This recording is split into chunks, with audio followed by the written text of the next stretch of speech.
talked to Ajwan yesterday. What are they? Send the paper. ऐसे ही Saturn है, जब Saturn जिस राशि में सबसे ज्यादा पॉइंट्स होते हैं, जब उस राशि में गोचर करता है तो कोई भी फैक्ट्री एस्टेब्लिश करनी हो या कोई एग्रीकल्चर का काम करना हो, उसके लिए सबसे ज्यादा शुभ होता है। और जहां तक डायरेक्शन का बात है, सैटर्न के विनाष्टक वर्गा में हम हर डायरेक्शन निकाल सकते हैं, और जिस डायरेक्शन में मैक्सिमम पॉइंट होते हैं वो घर में WC है या स्टोरेज ऑफ फ्यूल है या कोई एग्रीकल्चरल इक्विपमेंट रखने के लिए, वो डायरेक्शन जो है वो शुभ होती है। अब सर्वाष्टक वर्गा की बात करते हैं। सर्वाष्टक वर्गा का जैसे आप बुक्स वगैरह में देखेंगे तो उसके डिफरेंट नाम होते हैं, नेम्स हैं। इसको समुदायाष्टक वर्गा भी बोलते हैं, अखिलाष्टक वर्गा भी बोलते हैं, पिंडाष्टक वर्गा भी बोलते हैं, महाष्टक वर्गा भी बोलते हैं, सकलाष्टक वर्गा भी बोलते हैं। और जैसे मैंने बताया भी था कि 25 पॉइंट्स जो है वो एवरेज पॉइंट्स होते हैं, और 25 से अगर कम होते हैं तो हाउस वीक माना जाता है, और अगर 25 पॉइंट से ज्यादा होते हैं तो वो पर्टिकुलर हाउस जो है वो अच्छा माना जाता है, स्ट्रांग माना जाता है। और 25 से 30 पॉइंट तक गुड है, लेकिन अगर 30 से ज्यादा है तो वो हाउस काफी स्ट्रांग मानते हैं। और सर्वाष्टक वर्गा से हम लोग हर हाउस की स्ट्रेंथ का हमें एक आइडिया लगता है कि वो हाउस जो है कितना स्ट्रांग है। और इसका ये भी फायदा है कि मान लीजिए कोई प्लैनेट उच्च का है और किसी हाउस में या किसी राशि में प्लेस्ड है वो, और कभी कभी देखते हैं कि उसके रिजल्ट्स बहुत अच्छे नहीं मिलते, जो हम लोग एक्सपेक्ट करते हैं वो रिजल्ट आपको नहीं मिलते। वो रिजल्ट इसलिए नहीं मिलते कि अगर उस हाउस में अगर ये सर्वाष्टक वर्गा के पॉइंट्स अगर बहुत कम हैं, तो जो उच्च का प्लैनेट भी जो प्लेस्ड होता है उसके रिजल्ट भी बहुत अच्छे नहीं मिलते। और इसका उल्टा कि मान लीजिए कोई प्लैनेट नीच का है या 6, 8, 12 हाउस में प्लेस्ड है, और हम समझते हैं कि उसके रिजल्ट्स अच्छे नहीं होंगे, लेकिन जिस हाउस में, जिस राशि में वो प्लेस्ड है, अगर उस हाउस में सर्वाष्टक वर्गा के पॉइंट्स अगर बहुत ज्यादा हैं तो हम जो है ये कहते हैं कि उसके रिजल्ट आपको बेटर मिलेंगे। तो प्लैनेट का रिजल्ट भी बेटर हो जाते हैं अगर सर्वाष्टक वर्गा के पॉइंट्स उस हाउस में जो है वो ज्यादा होते हैं। अब ज्योतिष में बुक है प्रश्न मार्ग। प्रश्न मार्ग में कहा कि हमें हर हाउस में कितने कितने पॉइंट्स होने चाहिए, क्या क्या रिक्वायरमेंट है जिससे कि हमारी लाइफ जो है वो बेटर रहे। तो उसमें हर हाउस के पॉइंट्स सर्वाष्टक वर्गा के स्पेसिफाई किए, जैसे कि फर्स्ट हाउस में 25 पॉइंट्स हैं, सेकंड हाउस में 22 कहा, थर्ड में 29 कहा, फोर्थ में 24 कहा, फिफ्थ में 25, सिक्स्थ में 34, सेवेंथ में 19, एट्थ में 24, नाइन्थ में 29, 10th में 36, 11th में 54, 12th में 16। तो ये बताई गई रिक्वायरमेंट। अब इससे आप क्या देखते हैं, अगर ये देखें पॉइंट्स को, तो इसमें ये कहा कि 11th हाउस में सबसे ज्यादा पॉइंट्स होने चाहिए। 11th हाउस में सबसे ज्यादा पॉइंट्स होने चाहिए। क्यों? 11th हाउस क्या है? 11th हाउस जो है क्या होता है? गेन का है, गेन का, गेन क्या? ये spiritual gain, house of gains है, और इसमें जेमिनी एस्ट्रोलॉजी में इसको हर स्थान भी कहते हैं। हर स्थान मीन्स कि end of the life, end of the life. जैसे हमारा एक फाइनेंशियल ईयर होता है, फाइनेंशियल ईयर के एंड में हम एक बैलेंस शीट बनाते हैं, और बैलेंस शीट में प्रॉफिट एंड लॉस अकाउंट हम करते हैं। यही हमारा लाइफ का एंड है, और इस लाइफ के एंड में हमने क्या गेन किया। तो this is that type of gain. हम इसको ऑल टाइप ऑफ गेन्स मान लेते हैं, but basically it means spiritual gains. Spiritual gain जो आपके साथ में जाने हैं। हम कहते हैं ना कि जो भी हम अच्छे काम करते हैं वो हम हमारी जो स्पिरिचुअल स्ट्रेंथ बढ़ जाती है और हमारा हमेशा हमारे साथ रहती है। तो दिस इज दैट हाउस की जो गेन्स है कि आपने जो लाइफ जी इस दुनिया में, उस लाइफ में आपने क्या प्राप्त किया जो आपके साथ जाएगा। तो गेन तो मान लेते हैं कि ऑल टाइप ऑफ गेन्स, तो फाइनेंशियल गेन भी उसके अंदर आ जाता है, बट इसी basically this is the gain of the life, and gain of the life means the spiritual gains. तो जितने भी ज्यादा 11th हाउस में पॉइंट्स होंगे, इसका मतलब आपने जो लाइफ जो है आपके पर्पसफुल, आपकी मीनिंगफुल लाइफ रही है, उसने आपने अच्छे कर्म किए हैं और आप जो है अच्छी एक स्पिरिचुअल स्ट्रेंथ बढ़ाकर आप जा रहे हैं नेक्स्ट लाइफ में जो है। तो इसीलिए 11th हाउस में कहा कि मैक्सिमम पॉइंट्स होने चाहिए। फाइनेंशियल गेन का नहीं है कि हमें बहुत पैसा मिलना चाहिए इस दुनिया में, that is not the purpose. Purpose is what every religion says कि मोक्ष है, हमें जो हमारी स्पिरिचुअल स्ट्रेंथ है वो बढ़नी चाहिए। तो इसीलिए जितने भी लोगों के 11th हाउस में बहुत ज्यादा पॉइंट्स होते हैं, इसका मतलब they will lead the purposeful life, meaningful life, और अच्छे कर्म करते हैं ऐसे लोग जो है। तो 11th हाउस में सबसे ज्यादा पॉइंट्स की जरूरत है, या जितने भी हों उतना ही अच्छा है, जितने ज्यादा है उतना ही जो है अच्छा है। अगर 11th हाउस में कम पॉइंट्स है इसका मतलब बहुत अच्छा इंडिकेशन नहीं है वो। फिर और क्या देख रहे हैं आप कि इसमें जो 3rd हाउस है 29 पॉइंट्स, 6th हाउस है 34 पॉइंट्स, 10th हाउस है 36 पॉइंट, और 11th हाउस है 54 पॉइंट्स। ये हाउसेस क्या है? उपाचे उपाचय स्थान है। ये हमारे हाउसेज ऑफ ग्रोथ हैं, उपाचय स्थान है। और हाउसेज ऑफ ग्रोथ मीन्स कि the efforts that we do, जो भी हम एफर्ट्स करते हैं या जो हमारे अंदर इनिशिएटिव होता है, जो हम लाइफ में ग्रो करते हैं, वो ये हाउसेस हैं। इनकी वजह से ही हम लाइफ में आगे बढ़ते हैं। जिसके भी अगर उपाचय स्थान बहुत अच्छे नहीं होते, इसका मतलब उसके एफर्ट्स जो है बहुत ज्यादा नहीं लगाता वो व्यक्ति जो है। तो हमारे जो एफर्ट्स हैं इस लाइफ को जीने के लिए या लाइफ को बेटर बनाने के लिए, वो हम उपाचय स्थान से देखते हैं। तो इसीलिए कहा कि उपाचय स्थान में जितने ज्यादा पॉइंट्स होंगे उस व्यक्ति के एफर्ट्स जो है वो बहुत होंगे, और इसीलिए एक अच्छी लाइफ जीने की पॉसिबिलिटी बढ़ जाती है। और उसमें भी आप देख रहे हैं कि 6th हाउस में 34 पॉइंट्स कहा, 6th हाउस में 34 पॉइंट्स कहा। 6th हाउस को हम त्रिक हाउस भी कहते हैं, त्रिसडाय हाउस भी कहते हैं, और उसके बाद भी 34 पॉइंट्स कहा, क्योंकि ये हमारा, जैसे हम लोगों ने डिस्कस भी किया था कि 10th हाउस से 9th है और 9th हाउस से 10th हाउस है। तो प्रोफेशन के लिए हमारा भाग्य है, या success in all your ventures है, कि जो भी हम काम करते हैं उसमें हमें कितनी सक्सेस मिलती है। तो इसीलिए 6th हाउस खराब होते हुए भी इसमें, क्योंकि प्रोफेशन के लिए हमें बहुत जरूरी है हमारी लाइफ में, तो प्रोफेशन के लिए हम कुछ कंप्रोमाइज करने को तैयार हो जाते हैं कि प्रोफेशन हमारा अच्छा हो, तो जो भी प्रॉब्लम आएंगी हम उनको देख लेंगे, मतलब, बट अगर प्रोफेशन अच्छा है तो इसीलिए 6th हाउस में कहा कि पॉइंट्स जो है वो जितने ज्यादा हैं, बट नॉट 54 जैसे 11th हाउस में कहा, क्योंकि जितने ज्यादा बढ़ेंगे उसकी कारण जो है हमारे अपोनेंट्स भी बढ़ेंगे, प्रॉब्लम भी बढ़ेगी। फिर कुछ हाउसेस हैं जो हमारे स्पिरिचुअल ग्रोथ में बाधा डालते हैं। कुछ हाउसेस हैं जो हमारे स्पिरिचुअल ग्रोथ में बाधा डालते हैं। कौन से हाउसेस हैं? 2nd हाउस, सबसे पहले पैसा, 2nd हाउस। 4th हाउस हमारे कंफर्ट्स हैं, जितने ज्यादा कंफर्ट्स होंगे हमारे स्पिरिचुअल ग्रोथ उतनी ही नहीं होगी।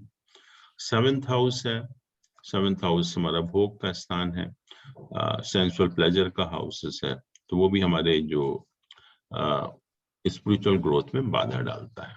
तो इसमें हमने कहा कि हमें बहुत ज्यादा पॉइंट्स की जरूरत नहीं है, तो इसलिए आप देखते भी हैं कि 2nd हाउस है, 4th हाउस है, 7th हाउस है, इसमें हमने ज्यादा पॉइंट्स की जरूरत नहीं है एक्चुअली।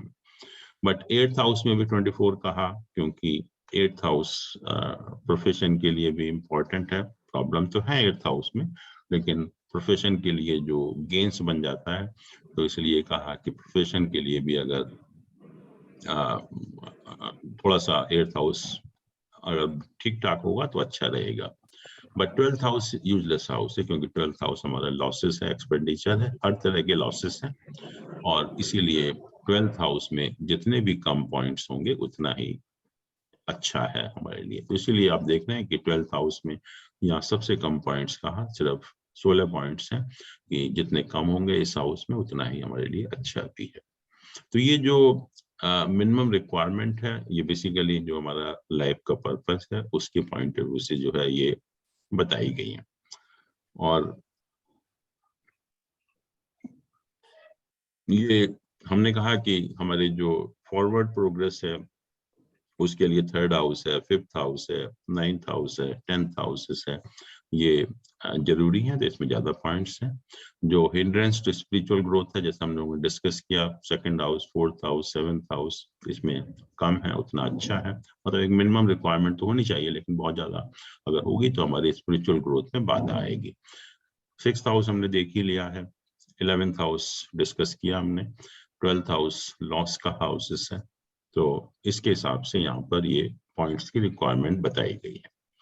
फिर कहा कि अगर 1st हाउस में, 9th हाउस में, 10th हाउस में और 11th हाउसेस में, 1st हाउस में, 9th हाउस में, 10th हाउस में और 11th हाउस में, अगर इन 4 हाउसेस में 30 से ज्यादा पॉइंट होते हैं, 30 से ज्यादा पॉइंट, 30 से ज्यादा पॉइंट्स होते हैं, the person leads a high class life. उसकी लाइफ का जो स्टैंडर्ड होता है बहुत अच्छा होता है। 1st house, 9th house, 10th house और 11th हाउसेस में। और फिर कहा कि अगर 10th हाउस में 36 पॉइंट्स हैं, मोर देन 36 पॉइंट्स, और उसमें कोई मेलेफिक प्लैनेट का एसोसिएशन नहीं है, पॉइंट्स एक 36 से ज्यादा होने चाहिए और मेलेफिक प्लैनेट का एसोसिएशन नहीं होना चाहिए, तो उस केस में भी कहते हैं कि life is happy with the wealth earn through own efforts. आदमी अपनी मेहनत से, अपनी काबिलियत के बल पर पैसा कमाता है। और अगर 11th हाउस में 54 पॉइंट्स हैं विदाउट एनी मैलेफिक इन्फ्लुएंस, तो भी जो है वेल्थ जो है बहुत आसानी से किसी व्यक्ति के पास आती है। उसके लिए उसको बहुत ज्यादा एफर्ट्स लगाने की जरूरत नहीं होती है।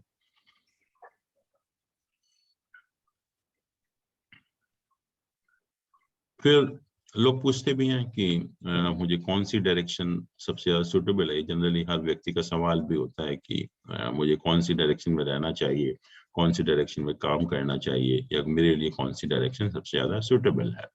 तो कहते हैं कि जिस डायरेक्शन के सबसे ज्यादा पॉइंट्स होते हैं सर्वाष्टक वर्गा के अंदर, जिस डायरेक्शन के सबसे ज्यादा पॉइंट्स होते हैं, वो डायरेक्शन आपको सबसे ज्यादा सूट करती है। कोई भी काम हो, रहना हो, काम करना हो, वो डायरेक्शन सबसे ज्यादा आपके लिए अच्छा रहता है। फिर कभी कभी जैसे कुछ प्लैनेट होते हैं, उनके कुछ इंडिकेशन होते हैं। मान लीजिए कोई मंगल है, वो कह रहा है कि कोई ऑपरेशन होगा, या और कोई प्लैनेट है वो कुछ प्रॉब्लम क्रिएट करना बता रहा है, या कोई प्लैनेट है कुछ प्रोग्रेस करना बता रहा है, उसके रिजल्ट अच्छे मिलेंगे। तो वो किस ईयर में मिलेंगे, किस ईयर में मिलेंगे, वो भी हम इससे देख सकते हैं। जैसे कि कहते हैं कि राहु अगर 6, 8, 12 हाउस में होता है, राहु अगर 6, 8, 12 हाउस में होता है, तो एक स्नेक बाइट का भी डर होता है, या फूड पॉइजनिंग वगैरह का भी ऐसे व्यक्तियों को डर होता है। किस एज में होगा, तो कहते हैं कि राहु जिस हाउस में प्लेस्ड है, राहु जिस हाउस में प्लेस्ड है, उस हाउस में कितने सर्वाष्टक वर्गा के पॉइंट्स हैं। तो that point will represent the age कि जिसमें ये इस चीज की प्रॉब्लम हो सकती है, इस चीज की प्रॉब्लम हो सकती है। या मंगल है, मान लीजिए कि मंगल इंडिकेट करता है कि कोई एक्सीडेंट होगा या ऑपरेशन होगा, एफ्लिक्टेड है, तो किस एज में होगा। तो मंगल आप देख सकते हैं कि जिस हाउस में प्लेस्ड है, उस हाउस में कितने पॉइंट्स हैं, वो एक एज को भी रिप्रेजेंट करेंगे कि इस एज में ये प्रॉब्लम हो सकती है। ऐसे ही अगर अच्छे प्लैनेट हैं, कुछ अच्छा इंडिकेशन है, तो उस किस एज में होगा वो इंडिकेशन, वो भी उस प्लैनेट के साथ कितने पॉइंट्स एडेड हैं। इसके अलावा कहा कि अगर हम पॉइंट्स ऐड करें पाइसेस टू जेमिनी, पाइसेस से शुरू करके जेमिनी तक, फिर कैंसर से लिब्रा तक, और स्कॉर्पियो से एक्वेरियस तक, इन 3 पॉइंट्स को, 4 पॉइंट्स को ऐड करते रहे, तो ये हमारे लाइफ के 3 स्टेजेस हैं। लाइफ के 3 स्टेजेस हैं। ये लाइफ का फर्स्ट 1/3 पार्ट है, ये लाइफ का सेकंड 1/3 पार्ट है, ये लाइफ का लास्ट 1/3 पार्ट है। तो कौन सा लाइफ का पार्ट हमारे लिए सबसे अच्छा होगा, तो कहते हैं कि जिस पार्ट में सबसे ज्यादा पॉइंट्स होंगे, वो लाइफ का पार्ट आपके लिए प्रोस्पेरिटी का पार्ट होगा, और जिस पार्ट में सबसे कम पॉइंट्स होंगे, उस लाइफ में प्रॉब्लम आपको ज्यादा आएंगी, या वो लाइफ का पार्ट आपके लिए बहुत अच्छा नहीं होगा।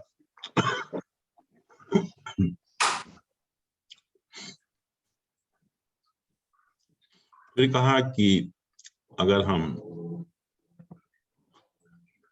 सैटर्न से अगर शुरू करें, सैटर्न से अगर हम शुरू करें और सैटर्न से अगर हम जाएं कि Lord of 8th house from Saturn, Saturn से हमने शुरू किया, फिर सैटर्न से ही 8th हाउस का लॉर्ड देखा, वहां तक हमने पॉइंट्स काउंट किए। सैटर्न से शुरू किया और सैटर्न से 8th हाउस का लॉर्ड जहां भी प्लेस्ड है वहां तक हमने पॉइंट काउंट किए। उसको हमने जो 8th हाउस में पॉइंट है सैटर्न से, उससे मल्टीप्लाई किया और 12 से डिवाइड कर दिया।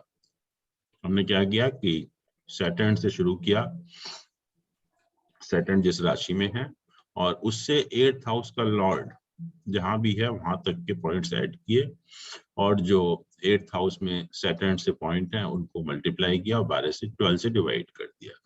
तो जो भी नंबर आएगा 1 से लेके 11 और 0 तक, वो इंडिकेट करेगा solar month in which the death of the native will take place. तो मंथ भी बता देता है कि इस मंथ में जो है नेटिव की डेथ की पॉसिबिलिटी होती है। इसके अलावा भी कुछ पॉइंट्स हैं, जैसे कि अगर हम first house, second house, fourth house, 9th, 10th, 11th houses के पॉइंट्स अगर हम ऐड करें, first house, second house, fourth house, 9th house, 10th house, 11th house, और अगर इनका टोटल 164 आता है, तो it means there is a prosperity in the life. Income is always more than the expenditure, income is more than the expenditure. इसी तरह से अगर 6, 8, 12 हाउसेस के पॉइंट्स हम ऐड करें और अगर ये लेस देन 76 आते हैं तो भी वही इंडिकेशन आता है कि income is more then expenditure. और फर्स्ट, फिफ्थ, 9th हाउसेस के पॉइंट्स को ऐड करने के बाद बंधु कहते हैं। 2, 6, 10 सेवक है, 3, 7, 11 पोषक है, 4, 8, 12 घटक है। इसका मतलब ये हुआ कि अगर पोषक इज मोर देन घटक तो naturally person is wealthy. If bandhu is more than sevak, independent means of living and good relations. तो इससे भी थोड़ा सा एक लाइफ का हमें आइडिया लगता है। इसके अलावा अगर 1, 4, 11 हाउसेस में 1, 4, 11 हाउसेस में अगर 30 बिंदु, अगर ईच इन तीनों हाउसेस में 30 पॉइंट्स अगर होते हैं तो prosperity is after 40 years and the person will have abundant of wealth also. फिर ये भी कहा कि अगर फर्स्ट और फोर्थ हाउस के लॉर्ड का आपस में एक्सचेंज है और दोनों में 33 पॉइंट्स एंड मोर हैं तो भी जो है एक किंगली वेल्थ है या मिनिस्टरशिप टाइप का, या मतलब बहुत ही अच्छा स्टेटस उस व्यक्ति का होता है। Then acquisition of wealth from the direction indicated by the second lord. हम जानते हैं कि हर प्लैनेट की एक डायरेक्शन होती है, तो अगर सेकंड हाउस के लॉर्ड की डायरेक्शन देखें तो कहते हैं कि वेल्थ जो है उस डायरेक्शन से प्राप्त होती है, और उसी डायरेक्शन में जो है डेथ का भी इंडिकेशन है। अब क्वेश्चन ये है कि जो हम बात कर रहे थे कि लॉन्गेविटी हम निकाल सकते हैं अष्टवर्ग सिस्टम से, तो उसी को हम देखेंगे कि हम लॉन्गेविटी जो है किस तरह से निकालते हैं अष्टवर्ग सिस्टम में, तो थोड़ा सा एक आइडिया मिलेगा। बट नॉर्मली हम लोग लॉन्गेविटी वगैरह निकालते नहीं है क्योंकि उसकी जरूरत नहीं होती लॉन्गेविटी निकालने की। तो हमारा जो भिन्नाष्टक वर्ग के ऊपर बेस्ड है ये सिस्टम, और भिन्नाष्टक वर्ग में जैसे हम लोगों ने कहा था कि हम हर प्लैनेट का भिन्नाष्टक वर्ग बनाते हैं, और जो हर प्लैनेट का राशि पिंड, ग्रह पिंड होता है, और इन दोनों को जब हम ऐड कर देते हैं तो हमें उसको जो आता है वो शॉर्ट डिपेंड बोलते हैं। तो वही हमने किया कि कोई भी हॉरोस्कोप लिया, और हॉरोस्कोप में जो राशि पिंड है, ग्रह पिंड है, जो सॉफ्टवेयर में दिखाया भी था मैंने कि हर सॉफ्टवेयर में लिखे होते हैं कि राशि पिंड इतना है, ग्रह पिंड इतना है, इन दोनों को ऐड कर देते हैं तो शॉर्ट डिपेंड बन जाता है। तो ये शॉर्ट डिपेंड मान लीजिए कि हमें इस तरह से दिया हुआ है। अब हमें ये देखना है कि what is the contribution of each planet as far as your longevity is concern. वो कितने ईयर्स आपकी लॉन्गेविटी में कंट्रीब्यूट करता है। वो हम निकालते हैं इससे कि हर प्लैनेट का जो कंट्रीब्यूशन है टुवर्ड्स द लॉन्गेविटी वो कितने ईयर्स का है। तो उसका फॉर्मूला है कि multiply short depend by 7, multiply जो भी शॉर्ट डिपेंड है उसको 7 से मल्टीप्लाई किया और उसको 27 से डिवाइड कर दिया, 27 से डिवाइड कर दिया। So whatever you get figure, whatever quotient is there, so that represents the age or the number of years contributed by that planet as far as your longevity is concerned. तो हम जो भी हर planet का एक एक planet को लेंगे, जैसे मान लीजिए कि अभी देखा आपने कि सन का short depend 182 है, तो 182 multiplied by 7 divided by 27. So whatever figure comes, so that is the contribution of that planet as far as your longevity is concerned. But अगर ये 27 से exceed करता है, अगर ये 27 से exceed करता है, तो we subtract it from 27 because एक planet की longevity 27 से ज़्यादा नहीं हो सकती। तो हम क्या करते हैं, जैसे मान लीजिए सन का निकाला हमने, तो सन का जो शॉर्ट डिपेंड था 182 था, 7 से मल्टीप्लाई किया, 27 से डिवाइड किया और 47.20 आ गया। अब क्योंकि ये 27 से ज्यादा है तो इसमें से हम 27 माइनस कर देंगे, तो 27 अगर हम माइनस करते हैं तो इट बिकम्स 20.2 ईयर्स।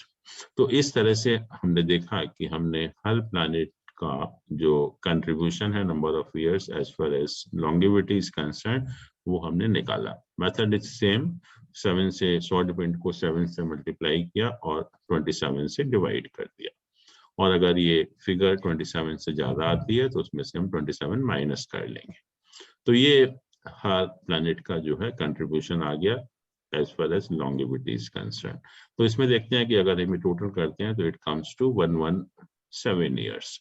अब हम क्या करते हैं कि these are all subject to certain reduction depending on the position of planets. तो वो रिडक्शन हम अप्लाई करते हैं। तो रिडक्शन अप्लाई करने का जो तरीका है या जो रूल्स हैं उसके, वो ये रूल है कि if more than one planet in a sign, मान लीजिए कि सन कहीं भी प्लेस्ड है और सन के साथ अगर और कोई प्लैनेट भी प्लेस्ड है, तो जो सन की जो लॉन्गेविटी या जो कंट्रीब्यूशन आया उसको हम आधा कर देते हैं। जिस प्लैनेट के साथ अगर कोई दूसरा प्लैनेट भी प्लेस्ड है तो इस तरह से हमने जो कंट्रीब्यूशन निकाला है उसको हाफ कर देते हैं। फिर कहा कि अगर प्लैनेट डेबिलिटेटेड है या कम्बस्ट है, अगर कोई भी प्लैनेट जो हम कंट्रीब्यूशन निकाल रहे हैं अगर वो नीच का है या कम्बस्ट है तो भी हम उसकी जो लॉन्गेविटी का कंट्रीब्यूशन था उसको हम हाफ कर देंगे। फिर कहा कि अगर प्लैनेट साइन ऑफ एनिमी है, अगर वो एनिमी के साइन में प्लेस्ड है या एनिमी राशि में प्लेस्ड है तो हम उसकी लाइफ को 1/3 रिड्यूस कर देते हैं, 1/3 से रिडक्शन कर देते हैं।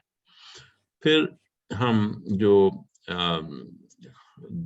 ये जो हमारा हॉरोस्कोप होता है तो इसमें से जो 1st to 6th हाउस होते हैं, 1st to 7th house, 1st to rather 6th house, पहले जो 6 घर होते हैं उसको हम इनविजिबल हाफ कहते हैं, और 7th हाउस से 12th हाउस जो है उसको हम कहते हैं विजिबल हाफ। तो अगर मेलिफिक प्लैनेट, और ये मेलिफिक की जो हम बात करें that is natural benefic and malefic, अगर natural malefic planet in visible half of the zodiac में होते हैं, मतलब 7th हाउस से 12th हाउसेस में प्लेस्ड होते हैं, तो उसको भी हम रिडक्शन करते हैं कि अगर कोई planet malefic planet 12th house में प्लेस्ड है तो उसको हम रिडक्शन नहीं करेंगे। अगर 11th हाउस में प्लेस्ड है तो हाफ रिडक्शन करेंगे, 10th हाउस में प्लेस्ड है तो 1/3 रिडक्शन करेंगे, 9th हाउस में प्लेस्ड है तो 1/4 रिडक्शन करेंगे, 8th हाउस में प्लेस्ड है तो 1/5 करेंगे, 7th हाउस में प्लेस्ड है तो 1/6 करेंगे। लेकिन अगर बेनिफिक प्लैनेट अगर विजिबल हाफ में होते हैं, बेनिफिक प्लैनेट, तो जो भी ये हम लोगों ने रिडक्शन किया उसका आधा कर देते हैं फर्दर, जैसे 1/4 है तो 1/8 हो जाएगा, इस तरह से जो है। फिर कहा कि if A planet is defeated in the planetary war, planetary war हम जानते हैं कि जब दो प्लैनेट सन और मून को छोड़कर अगर उन दोनों के बीच में जो लॉन्गिट्यूड का डिफरेंस विद इन 1 डिग्री होता है तो हम कहते हैं दो प्लैनेट के बीच में वार हो गई है। वार होती है तो एक जीतता है एक हारता है, तो जिस प्लैनेट का लॉन्गिट्यूड कम होता है वो इज अ लूजर, और जिस प्लैनेट का लॉन्गिट्यूड कम होता है इज अ विनर, और जिस प्लैनेट का लॉन्गिट्यूड ज्यादा होता है that planet is a loser. तो अगर कोई प्लैनेट की वार में हार रहा होता है हॉरोस्कोप के हिसाब से तो उसको हम 1/3 उसमें से माइनस कर देते हैं। फिर कहा कि अगर sun moon are in the eclipse, sun moon के साथ अगर राहु केतु का भी प्लेसमेंट है तो उसको हम 1/3 रिड्यूस कर देते हैं। तो इस तरह से हम ये बहुत सारे रिडक्शन अप्लाई करते हैं, बट ऐसा नहीं कि हम सारे इकट्ठा करते हैं। इसमें से जो भी रिडक्शन सबसे ज्यादा होगा, इसमें से जो भी रिडक्शन मैक्सिमम होगा, that reduction is to be applied. सबको नहीं अप्लाई करना है, बट इसमें से अगर one planet is subjected to 2 और 3 और 4 रिडक्शंस, तो उसमें से जो भी मैक्सिमम रिडक्शन होगा वो हम उसमें अप्लाई करेंगे। तो हम देखते हैं कैसे हम अप्लाई करते हैं इसमें।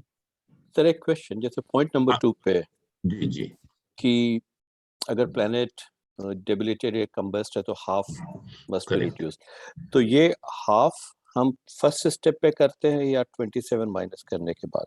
नहीं, ये जो आया हमारा फर्स्ट स्टेप नहीं है। Now this is the only step left.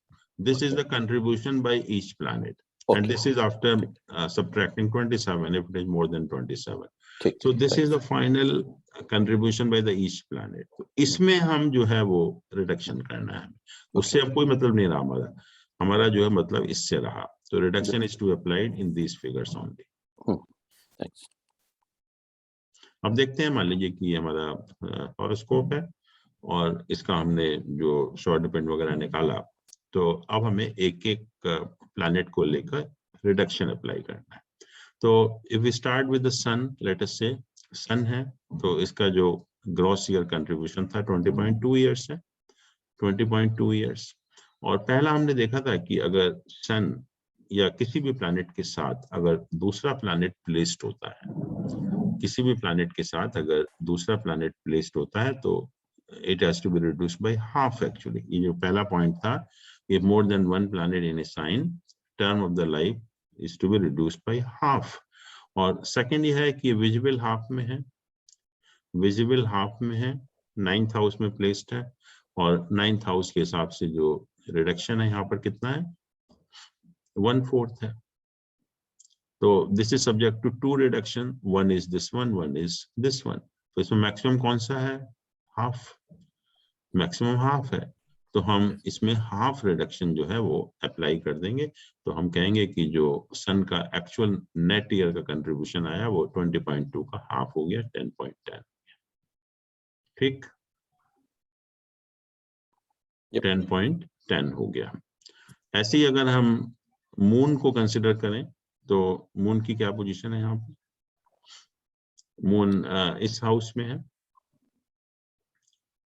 और ये यहाँ ना तो विजिबल हाफ में है और ना ही इसके साथ कोई प्लैनेट है, but moon is placed in the enemy sign. Moon is placed in the enemy sign, क्योंकि सैटर्न की राशि, हाँ, और सैटर्न मून का एनिमी है एक्चुअली, मतलब सैटर्न के लिए मून एनिमी है। तो जो एनिमी साइन में कोई प्लैनेट अगर प्लेस्ड होता है तो it is to be reduced by 1/3। तो उसको हमें 1/3 से रिड्यूस करना पड़ेगा। तो यहाँ पर भी ये शायद यहाँ किया नहीं है, गलती है। तो 26 को यहाँ है तो इसका हमें 1/3 रिडक्शन अप्लाई करना पड़ेगा। तो ये 26 माइनस मतलब 2/3 रह जाएगा इसका, तो वो हम अप्लाई करेंगे। ऐसे ही मंगल को देखा, मंगल को अगर हम देखें, मार्स यहाँ पर है, मार्स यहाँ विजुअल हाफ में 10th हाउस में है, सॉरी मार्स यहाँ पर है विजुअल हाफ में 11th हाउस में प्लेस्ड है, 11th हाउस में, और इसके साथ कोई प्लैनेट नहीं है, राहु केतु को काउंट नहीं करते इसमें, तो इसके साथ कोई प्लैनेट नहीं है। और विजुअल हाफ में हमने देखा कि 11th हाउस में होता है तो हाफ रिडक्शन अप्लाई करते हैं, हाफ रिडक्शन। तो मंगल को हमने हाफ रिडक्शन अप्लाई कर दिया और 24 था तो इसका ये 12 रह गया, का 12 रह गया। ऐसे अगर मरकरी को भी देखें तो मरकरी 10th हाउस में है, मरकरी 10th हाउस में है, और मरकरी का हम देख रहे हैं कि ये बेनिफिक प्लैनेट है यहाँ पर। तो बेनिफिक प्लैनेट में अगर 10th हाउस में जो रिडक्शन होता है यहाँ पर 1/3 है, तो बेनिफिक अगर होता है तो हाफ हो जाता है उसका, 1/6 हो जाता है। तो 1/6 रिडक्शन अप्लाई करेंगे, तो हमने 1/6 इसमें से माइनस कर दिया तो हमारा ये बन जाता है। जुपिटर को अगर हम देखें, जुपिटर यहाँ पर है और ये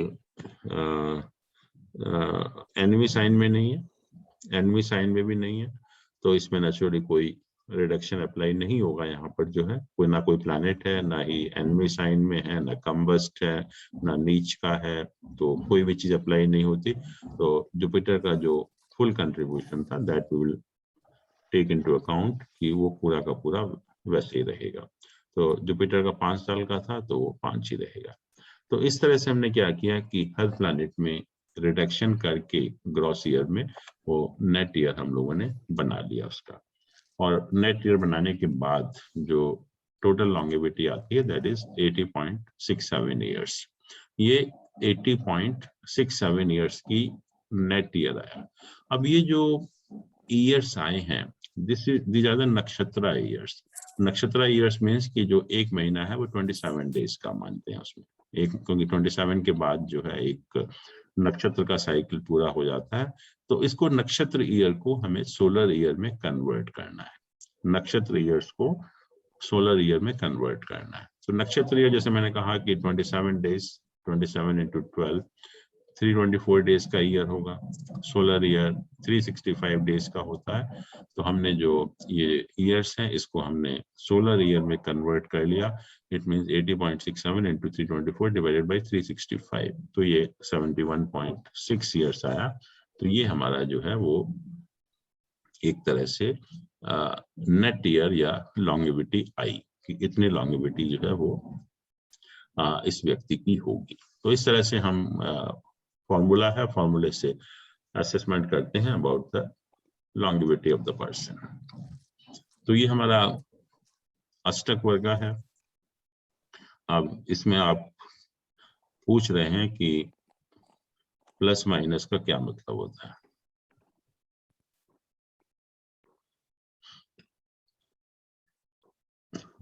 देखिए, जो हम ये चार्ट हमने बनाया, ये जो चार्ट हमने बनाया इसको हम बेसिकली राशि चार्ट कहते हैं, राशि चार्ट। और हमने प्रिज्यूम कर लिया कि राशि and house they are same, और उसी के बेसिस पर हम लोग ये प्रेडिक्शन करते रहते हैं। लेकिन राशि और हाउस ये बिल्कुल दोनों अलग अलग चीज हैं। हम जो कैलकुलेशन करते हैं असेंडेंट की, ये जो असेंडेंट होता है, this is the mid point of the first house, this is the mid point of the first house.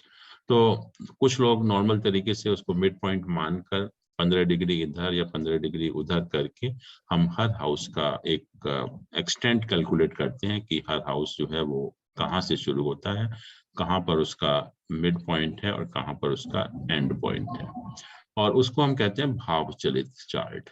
उससे हमें एक हाउस का पता लगता है कि कौन सा हाउस कहाँ पर स्टार्टिंग होता है, क्योंकि कंसिडरिंग दैट लग्न is the mid point of the house, जो भी हमने लग्न कैलकुलेट किया ये हाउस का मिड पॉइंट है। और उसको मानकर हम जब हर हाउस का एक्सटेंट निकालते हैं कि हर हाउस का स्टार्टिंग पॉइंट, हर हाउस का मिड पॉइंट और हर हाउस का एंड पॉइंट, तो उससे हमें जो क्या है कि हर हाउस की पोजीशन पता लग जाती है, हर हाउस की पोजीशन पता लग जाती है। और कई बार ऐसा होता है कि जो प्लैनेट है वो शिफ्ट कर जाते हैं पोजीशन में, जो राशि में कुछ और यहाँ पर कुछ और है। जब हम भाव चलित चार्ट बनाएंगे तो ये हो सकता है कि प्लैनेट जैसे शनि है वो इस हाउस में चला जाए या इस हाउस में चला जाए, या ये मरकरी वीनस जुपिटर है इसमें चले जाए या सन इसमें आ जाए। तो उससे क्या होता है कि जब हम दो चीजें हैं, जब भी आप कोई भी बुक पढ़ेंगे तो उसमें दो तरह के रिजल्ट्स होते हैं कि अगर प्लैनेट इस राशि में है तो ये रिजल्ट होंगे इसके, और दूसरा प्लैनेट अगर इस हाउस में है तो उसके ये रिजल्ट होंगे। जैसे हमने कहा कि सन उच्च का है, सन एक नंबर में है तो सन उच्च का माना जाता है, सन के रिजल्ट्स बहुत अच्छे होते हैं। बट अगर सन अगर आपका 6, 8, 12 में चला जाएगा तो उसका पोजीशन खराब हो जाती है, उसका मतलब वो वीक हो जाता है एक तरह से। तो जब भी कभी भी हम जब प्लैनेट के रिजल्ट देखते हैं तो we have to combine this two कि प्लैनेट किस राशि में है और साथ में किस हाउस में है, और हाउस का हमें पता चलता है भाव चलित से। तो यहाँ पर जो यहाँ पर बाई चांस कोई पोजीशन चेंज नहीं हो रही है, लेकिन जैसे आप कोई दूसरे हॉरोस्कोप देखेंगे तो उसमें आप देखेंगे कि कुछ प्लैनेट के साथ प्लस या माइनस लिखा होगा। जैसे यहाँ पर है बाई चांस, जैसे केतु है, केतु के साथ प्लस है, इसका मतलब भाव चलित चार्ट में Ketu is not in the 12th house, Ketu is in the 1st house. Rahu जो है राशि तो वही रहेगी, केतु जो है 8 नंबर राशि में ही रहेगा, राशि तो जोडियक से फिक्स हो गई, राशि में कोई चेंज नहीं आएगा। लेकिन हाउस जो यहाँ पर 12th हाउस दिखा रहा था, ये 12th हाउस में नहीं है, ये 1st हाउस के रिजल्ट देगा। ऐसे ही राहु यहाँ पर 6th हाउस के रिजल्ट नहीं देगा, राहु जो है वो 7th हाउस के रिजल्ट्स देगा। तो ये प्लस माइनस साइन यही बताते हैं कि प्लैनेट जो है किस हाउस में शिफ्ट कर रहा है, किस हाउस में शिफ्ट कर रहा है, और उसी के हिसाब से हमें अपने रिजल्ट्स को मॉडिफाई करने होते हैं। जैसे कि केतु है 12th हाउस में बहुत अच्छा माना जाता है, 12th हाउस में इसके रिजल्ट बहुत अच्छे होते हैं, लेकिन लग्न में खराब होते हैं, लग्न में अच्छे रिजल्ट नहीं होते एक्चुअली। तो हम ये नहीं कह सकते कि यहाँ पर केतु 12th हाउस के रिजल्ट देगा, Ketu will give the result of 1st house. ऐसे जैसे कहीं देखेंगे कि बहुत सारे प्लैनेट की पोजीशन चेंज हो जाती है, 5-6 प्लैनेट तक की कई हॉरोस्कोप में आप देखते हैं कि पोजीशन चेंज हो जाती है। इसमें देख रहे हैं तो सिर्फ शनि की पोजीशन ही चेंज हो रही है, तो शनि जो है in place of 5th house ये 6ठे घर में चला गया, और राशि वही रहेगी। हमें कहेंगे कि शनि उच्चिका है, लेकिन इस हॉरोस्कोप में वो 5th हाउस में नहीं है, वो 6th हाउस में है। सन है यहाँ पर, सन के साथ भी प्लस साइन लिखा हुआ है, तो सन जो 10th हाउस में यहाँ पर नजर आ रहा है, ये 10th हाउस में नहीं है, ये 11th हाउस में प्लेस्ड है। सन की राशि नहीं चेंज हो गई, एक नंबर राशि में नहीं चला गया, क्योंकि राशि तो फिक्स्ड है जोडियक में, उस दिन कहाँ पर है, बट यहाँ पर 10th हाउस के रिजल्ट नहीं देगा, ये देगा 11th हाउस के रिजल्ट। और बहुत बार हम कोई प्लैनेट देखते हैं यहाँ पर प्लेस्ड होता है 9th हाउस में, और हम लोग सोचते हैं कि बहुत अच्छे रिजल्ट मिलने वाले हैं, और रिजल्ट बिल्कुल ही उल्टे मिलते हैं। जो आप सोचते हैं उसका बिल्कुल जस्ट अपोजिट मिलता है आपको। क्यों? क्योंकि भाव चलित चार्ट में वो यहाँ चला जाता है 8th हाउस में, या कोई प्लैनेट 8th हाउस में प्लेस्ड होता है, हम सोचते हैं उसके रिजल्ट अच्छे नहीं होंगे, लेकिन भाव चलित में यहाँ चला गया, तो उसके रिजल्ट बिल्कुल अपोजिट आपको मिलते हैं।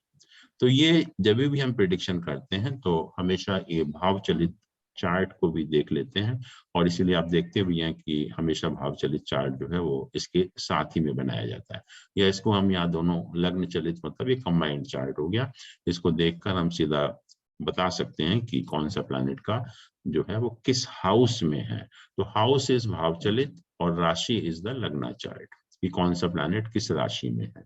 अब क्वेश्चन ये होता है कि हम भाव चलित का इस्तेमाल कहाँ करते हैं। भाव चलित का इस्तेमाल सिर्फ इसलिए किया जाता है कि वो प्लैनेट किस हाउस के रिजल्ट आपको देगा, किस हाउस के रिजल्ट आपको देगा। But as far as aspect is concern, yoga is concern, conjunction is concern, वो सब हम लोग लग्न चार्ट से ही देखते हैं, उसका उसके ऊपर कोई इफेक्ट नहीं आएगा। अगर मान लीजिए कोई अगर सन और मरकरी यहाँ पर इकट्ठे होते और बुधादित्य योग बना रहा हो तो बुधादित्य योग रहेगा, लेकिन जो सन है वो अगर शिफ्ट हो रहा है तो it will give the result of 11th house.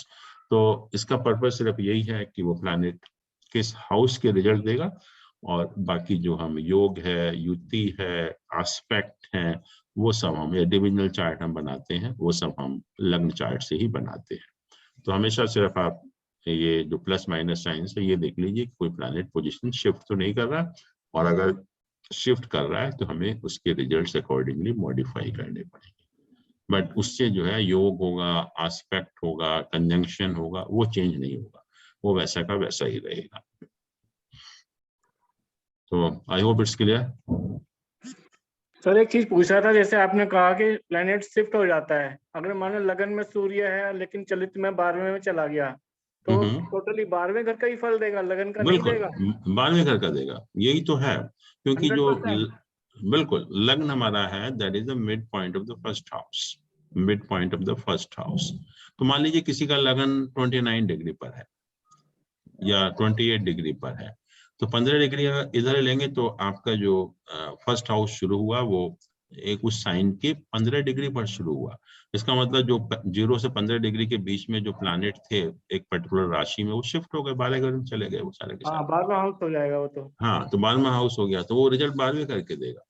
तो इस अच्छा। तरह से हम देखते हैं कि कोई प्लैनेट हमें लगता है कि बहुत अच्छे रिजल्ट दे रहा है, वो उसको उल्टा देता है बिल्कुल, या बहुत अगर उल्टे भी दे रहा है तो जैसे मैंने कहा कि अगर हम 8th हाउस में बैठा हुआ है कोई, तो हम तो समझेंगे प्लैनेट के रिजल्ट खराब होंगे और वो भाव चलित में यहाँ पर आ गया, या कोई प्लैनेट 12th हाउस में बैठा हुआ है भाव चलित में यहाँ पर आ गया 1st हाउस में, तो जस्ट अपोजिट उसके रिजल्ट्स हो जाते हैं। या कोई प्लैनेट लग्न में, जैसे आपने कहा कि सन मान लीजिए लग्न में है हाँ और जी। भाव चलित में 12th हाउस में चला गया, तो रिजल्ट्स पूरे चेंज हो गए। जो आप 1st हाउस के रिजल्ट एक्सपेक्ट कर रहे थे वो नहीं मिलेंगे आपको, आपको सन जो है वो 12th हाउस के रिजल्ट्स देगा। अब जैसे लग्नेश लगन में ही हो सर, और वो यही भाव चलित में 12th में चला जाए, तो वो लग्नेश 12वें घर में कहलाएगा एक तरह से फल बिल्कुल, देने के नाते। हाँ बिल्कुल, हम कहेंगे कि जो लग्न का लॉर्ड है वो 12वें घर में चला गया। और दूसरा ये है कि हर हाउस का एक मिड पॉइंट होता है। जैसे मैंने कहा कि स्टार्टिंग पॉइंट है, जैसे लग्न का मिड पॉइंट, 1st हाउस का मिड पॉइंट तो लग्न हो गया, तो ऐसे ही हर हाउस का मिड पॉइंट होता है, and that is the point of maximum activity of that house, that is the point of maximum activity of that house. इसका मतलब ये हुआ कि अगर कोई भी प्लैनेट अगर भाव मध्य पर होता है, उसको हम कस्प भी कहते हैं, तो भाव मध्य के ऊपर होता है, मिडिल ऑफ द हाउस होता है, तो उस प्लैनेट का इन्फ्लुएंस उस हाउस के ऊपर सबसे ज्यादा होता है, सबसे ज्यादा उसको इन्फ्लुएंस करता है हाउस को। या कोई भी प्लैनेट जब गोचर में भी जब भाव मध्य के ऊपर आता है तो उसका इन्फ्लुएंस उस हाउस के ऊपर सबसे ज्यादा होता है। तो भाव मध्य becomes very very important because that is the point of maximum activity of that house. निराकार जी आप क्या कह रहे थे? आप रावत साहब का हॉरोस्कोप लेके आए? जी सर। बट वो सही भी है या ऐसे ही कहीं से इंटरनेट से मिला है? सर उसने कल किसी ने एनालिसिस कर रहा था, तो मैं एनालिसिस तो सुना नहीं, मेरे को लगा पता नहीं होगा तो सर को पूछ के क्लास में देखेंगे। चलिए सर एक मिनट।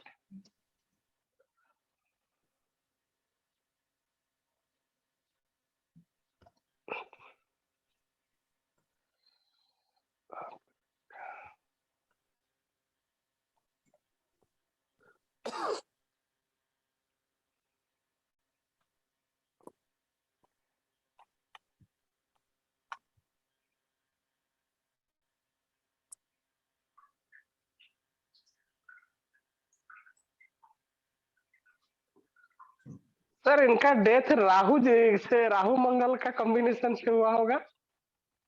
हाँ, राहु मंगल एंड केतु का जो एसोसिएशन हो रहा है ना। क्योंकि जो मिस्टीरियस डेथ है। डेट ऑफ बर्थ क्या है? सर एक मिनट सर, उन्होंने डेट ऑफ बर्थ तो ये जो छापा था वो मैं ले आया।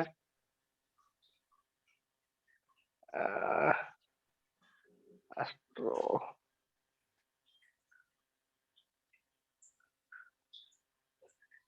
सर उनका मैंने भी स्टडी किया था पीछे 3 दिन पहले। उनका एरीज लगन है सर, एरीज असेंडेंट है। मेरे ख्याल सर 16 मार्च 1958 है शायद। हाँ 58 है बर्थ डेट। हाँ जी सर।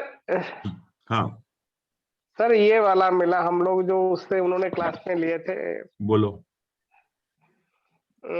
सर एक मिनट, अभी क्लियर नहीं है सर। सर उनका हाउसेस बोलूं या उनका? नहीं, डेट ऑफ बर्थ बताइए।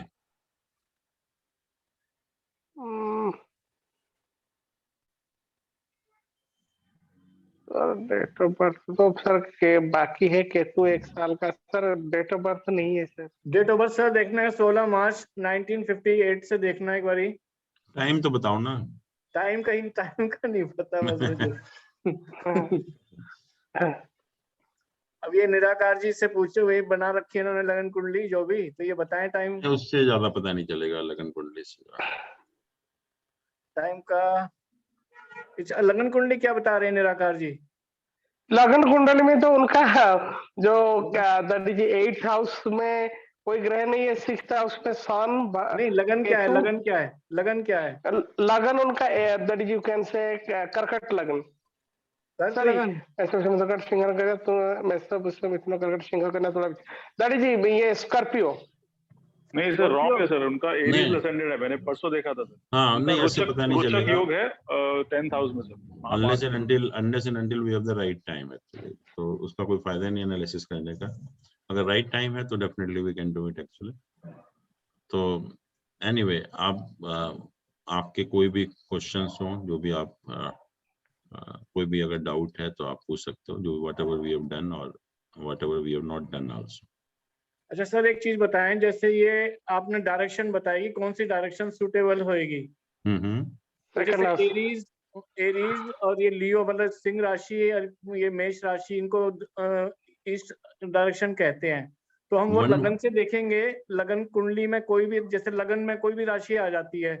नहीं, लगन कुंडली से नहीं, हमें 159 जैसे ईस्ट डायरेक्शन देखना है तो 159 जो साइन है उनके पॉइंट्स ऐड करने हैं हमें। मतलब वृश्चिक लगन की कोई कुंडली है तो जो एरीज में जहाँ पे वो जो ए मतलब 1, 5 और 9 में जो नंबर होंगे उनको वो करना है उसको, that will tell you the point of east direction. East direction, अच्छा।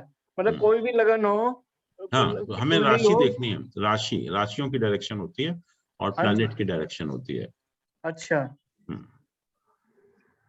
तो उससे हम बताएंगे कि भी तुम्हारे लिए ये डायरेक्शन सूटेबल है। बिल्कुल। सर जैसे आपने नहीं बताया कि किस साल में कोई एक्सीडेंट हो सकता है, किस साल में, तो उस ऐसे बताया जा सकता है किस साल में मैरिज हो सकती है? हाँ बिल्कुल, और क्या, कोई प्लैनेट है, जैसे मान लीजिए कि हमें लगता है कि जुपिटर जो है प्लैनेट मैरिज कराएगा इस व्यक्ति के, तो जुपिटर किस हाउस में है, उसके साथ कितने पॉइंट्स हैं, तो वो एक इंडिकेशन देंगे कि इस साल मैरिज हो सकती है। सर ये भावचलित टेबल क्या होता है? एक भावचलित टेबल भी है। टेबल ही तो है ना। टेबल से हम क्या करते हैं कि हर हाउस का स्टार्टिंग पॉइंट, मिड पॉइंट और एंड पॉइंट निकालते हैं, उसको टेबल बोलते हैं कि स्टार्टिंग यहाँ से हो रहा है, मिड पॉइंट यहाँ पर है और एंड पॉइंट यहाँ पर है। अगर वो नेक्स्ट हाउस को कवर करता है तो उसका रिजल्ट उसमें देगा। एक हाउस में 2 राशियां हो सकती हैं, एक हाउस में 2 राशियां हो सकती हैं। कभी कभी क्या होता है कि एक हाउस में 2 राशियां, ज्यादातर ऐसे ही होगा कि एक हाउस में 2 राशियां होंगी। और सर कभी कभी एक राशि उड़ भी जाती है। उड़ेगी कैसे? जैसे सपोज 1, 2, 3 मतलब एरीज लगन है, तो उसमें से कभी कभी 1, 2 थर्ड हाउस में भी नंबर 2 ही दिखाता है सर। हाँ, मिड पॉइंट, वो मिड पॉइंट दिखाते हैं एक्चुअली में। नहीं, वो इनका कहने का मतलब ये है शायद कि किसी कहीं 2 राशियां हो जाती है ना, वो जो 2 राशियां हो जाती है, कहीं एक राशि लुप्त हो जाती है। लुप्त नहीं होगी। हाँ जी, लुप्त नहीं हो सकती, राशि तो कहीं नहीं जाएगी। ये कोई वो डेट नहीं है, ये जो हमें चार्ट में दिखाते हैं ना, that is the mid point राशि एक्चुअली। तो हमें अगर हम स्टार्टिंग और एंड में देखें तो कहीं ना कहीं राशि आएगी। वो ये जो राशि चार्ट में दिखाई जाती है वो मिड पॉइंट की होती है। ये कोई तो सर मेरा एक ट्रांजिट, सर मेरा ट्रांजिट को लेके क्वेश्चन था सर।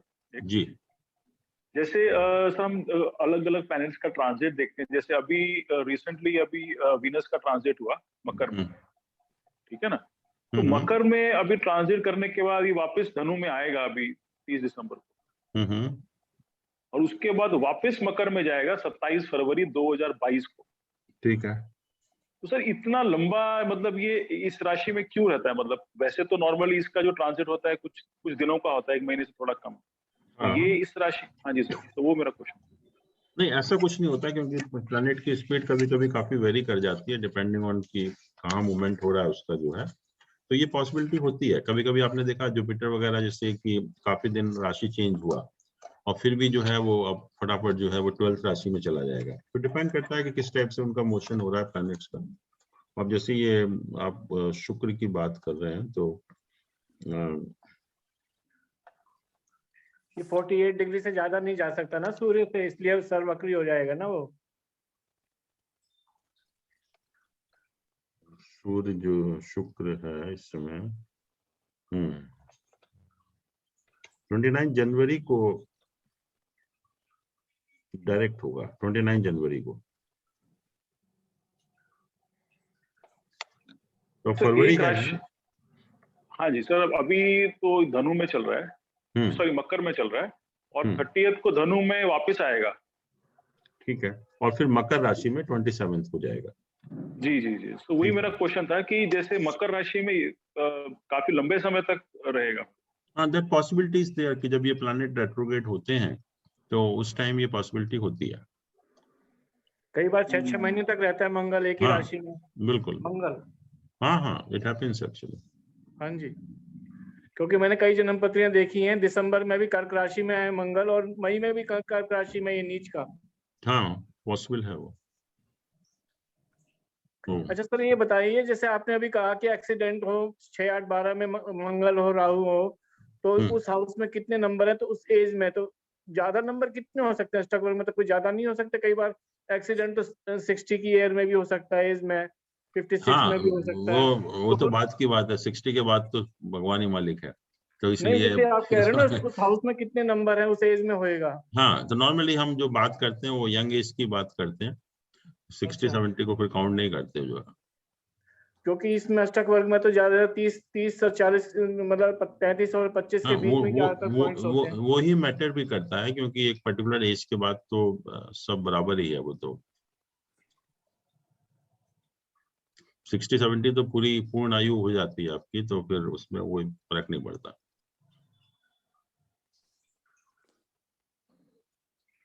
सर, किसी ने एक बार बोला कि जो रेट्रोग्रेड प्लैनेट हो तो अपना प्रीवियस हाउसेस को इम्पैक्ट करता है। सर ऐसा कुछ है नहीं ना? ऐसा कुछ नहीं है, हमने यही कहा था कि जो रेट्रोग्रेड प्लैनेट होते हैं तो उसकी स्ट्रेंथ बढ़ जाती है, स्ट्रांग हो जाता है। हाँ, चेस्टा बल मिल जाता है उसको।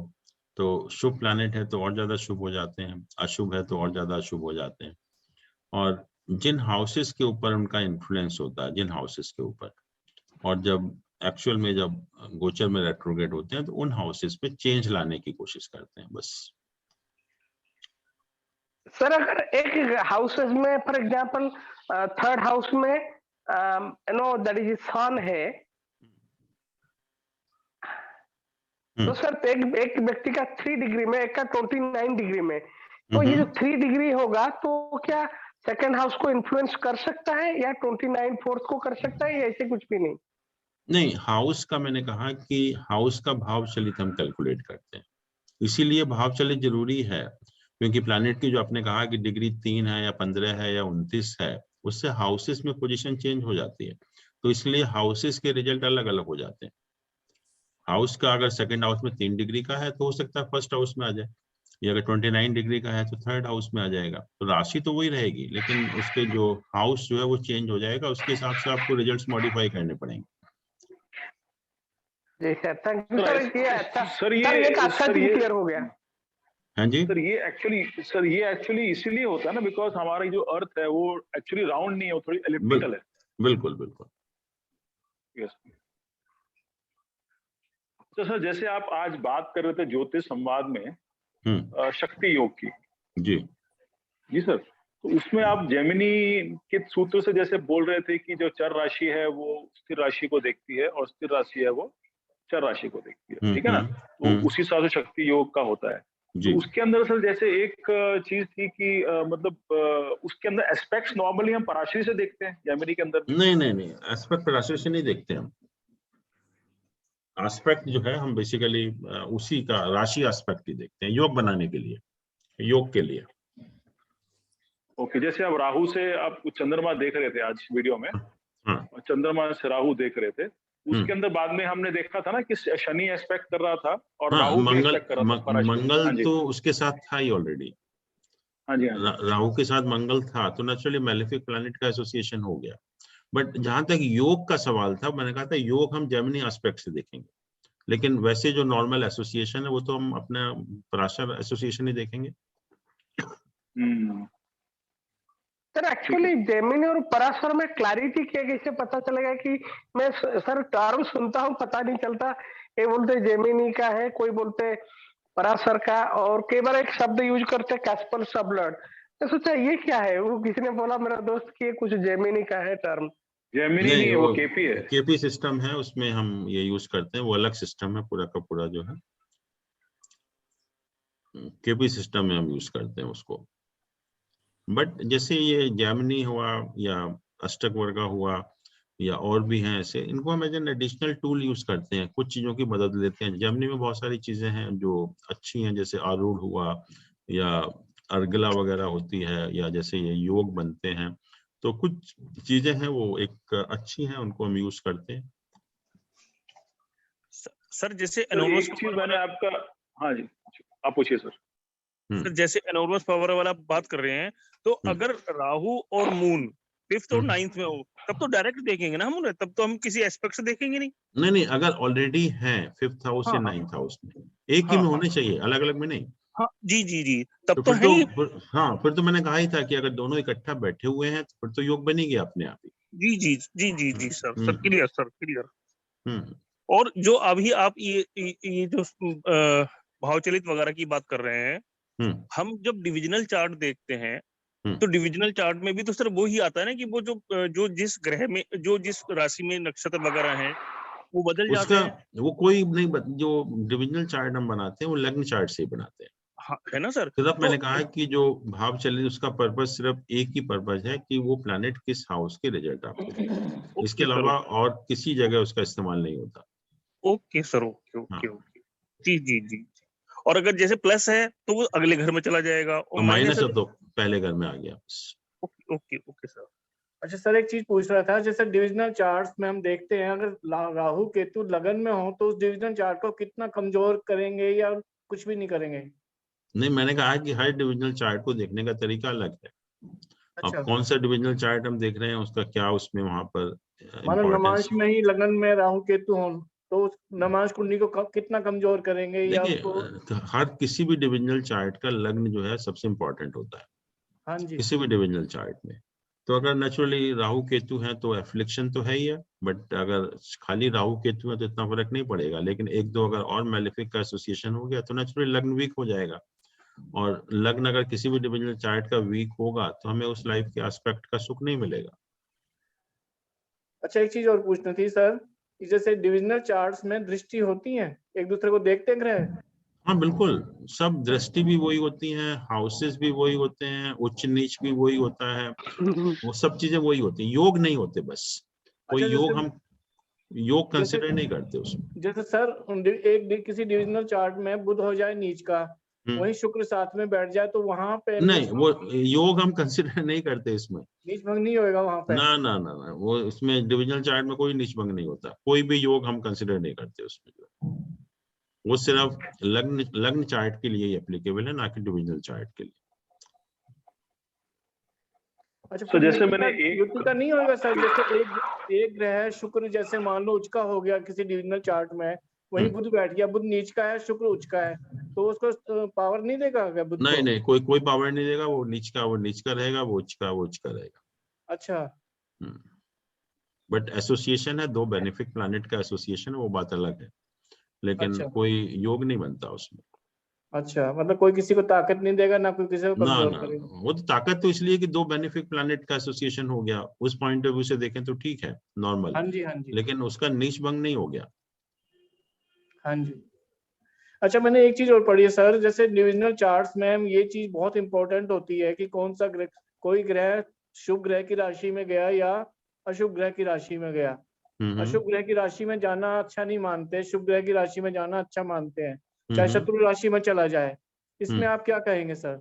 जैसे मानो बृहस्पति सिंह राशि में चला जाए और एक वृष राशि में चला जाए, तो वृष राशि में जाना अच्छा है? वो तो एनिमी और फ्रेंड के लिए साइन हो गए कि एनिमिकल साइन में है या फ्रेंडली साइन में है। तो नेचुरली अगर एनिमी साइन में है तो वीक हो जाएगा, और फ्रेंडली साइन में है तो स्ट्रांग हो जाएगा। नहीं, मैं यही पूछ रहा था, जैसे शुभ वर्ग में जाने को अच्छा मानते हैं बजाय अशुभ शुभ में, शुभ का मतलब होता है कि एनिमी या फ्रेंड साइन है। ऐसा नहीं कि वैसे ही शुभ हो गया कि शुभ ग्रह की राशि में अगर वो एनिमी है तो शुभ कैसे होगा। मान लीजिए कि मरकरी अगर जुपिटर की राशि में बैठा हुआ है, हाँ जी, वो तो एनिमी साइन हो गया उसका। सर एक मेरा क्वेश्चन था सर आपका, जैसे आपने काफी अच्छे से पहले एक्सप्लेन किया था एक वीडियो में कि जो लोग क्या मैचिंग करते हैं हॉरोस्कोप की, वो सिर्फ गुण वगैरह बता देते हैं। बिल्कुल ठीक है ना सर। तो आई थिंक वो आपने काफी अच्छे से एक्सप्लेन किया था कि वो एक्चुअली पार्ट है मैचिंग करने का। एक्चुअली और भी 7-8-10 चीजें हैं जो प्रॉपरली मैचिंग करके देखते हैं, ठीक है ना सर? बिल्कुल बिल्कुल। तो सर आपका कोई ऐसा वीडियो है जो जिसके अंदर प्रॉपर एक्सप्लेन किया है जिस पूरा डिटेल में कि कौन कौन से हमको एस्पेक्ट्स देखने चाहिए प्रॉपर मैचिंग करते? वो तो हम लोगों ने किया हुआ है, कई सारे वीडियो हैं जिसमें कि टोटल कैसे मैच करना चाहिए ये इसी जो भी किया है सर आपने? और जो गन वाला है तो ये तो गन तो आजकल इरेलेवेंट है, ऑब्सोलीट है, क्योंकि हाँ जी, हाँ वो सोसाइटी उसमें एप्लीकेबल है ही नहीं है, तो गन तो कायदे में देखने ही नहीं चाहिए।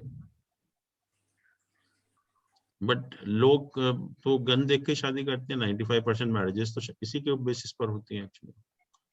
तो गन के सर गुण की बात करें, गण वही की बात? गन बोलते हैं उनको, गुण नहीं बोलते। सर गन तो अलग हो गया, राक्षस गन हो गया, देवगन, मनुष्य, वो तो नहीं अलग हो नहीं, गया। हाँ इनको भी गन ही बोलते हैं कि आउट ऑफ योनी। नहीं योनी अलग हो गया भाई, क्या नहीं नहीं, योनी भी? टोटल जो 36 है उनकी बात कर रहे हैं हम, जो उनको मिला के जो है। तो सर उसमें कोई ऐसा वीडियो है जो आपका फुल जो कौन कौन से एस्पेक्ट्स हमको देखने हैं मेल फीमेल के, इंक्लूडिंग ये गुणस? हाँ उसमें है, वो एक लायंस क्लब वाले हैं कई सारे, उसमें बल्कि 4-5 होंगे वीडियो, तो उसमें है। हाँ सर लायंस क्लब का लिंक आपने पहले भेजते थे, आजकल नहीं देते? नहीं अभी बंद है, अभी चल नहीं रहा, अभी बंद किया हुआ है जी सर। आजकल, अभी नहीं है उसका।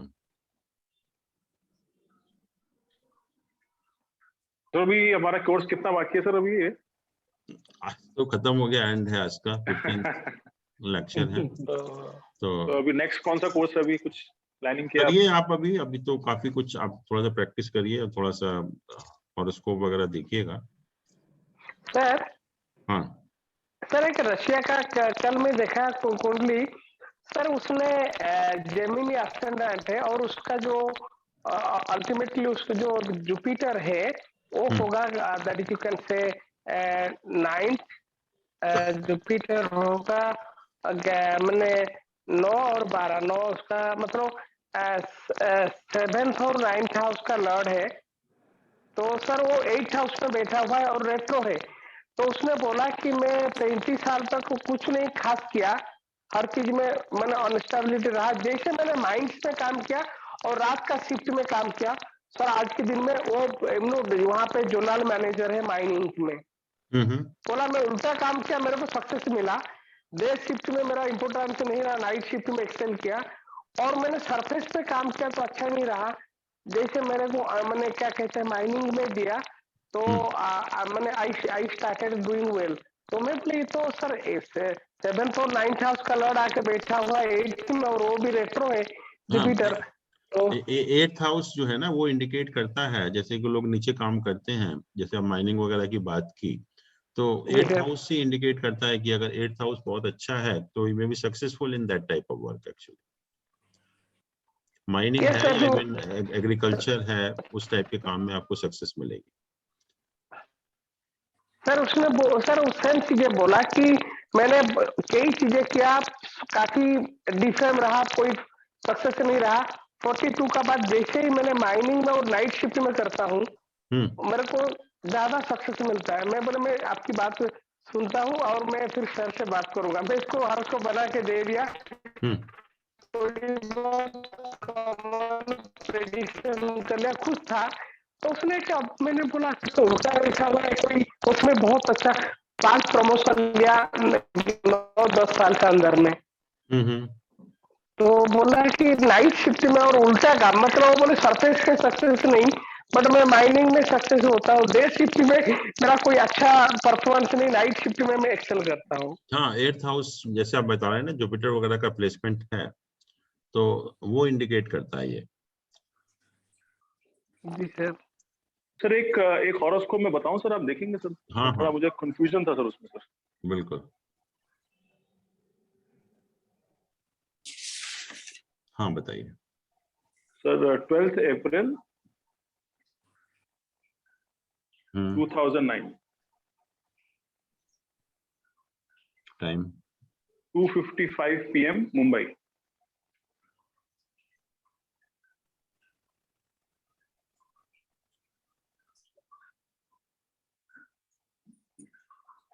ठीक है, 12th अप्रैल 2009, यस सर।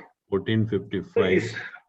हाँ जी सर, बोलिए सर। इसमें मतलब इस लड़के के हॉरोस्कोप में इसको स्पोर्ट्स में मतलब एज अ स्पोर्ट्समैन बनने का बहुत है, तो ऐसा योग है सर आपके हिसाब से? हाँ, देखिए मंगल एक सबसे मेन प्लैनेट मंगल होता है, मार्स स्पोर्ट्स हाँ जी पर्सन सर। के लिए। तो मार्स तो अच्छा। बहुत अच्छा प्लेसमेंट है, एक तो योग कारक भी है और 9th हाउस का लॉर्ड यहाँ बैठा हुआ है, यस सर, और associated 6th with हाउस के लॉर्ड का दिख रहा है। associated with all these both sides benefic Positive planets are sign. there।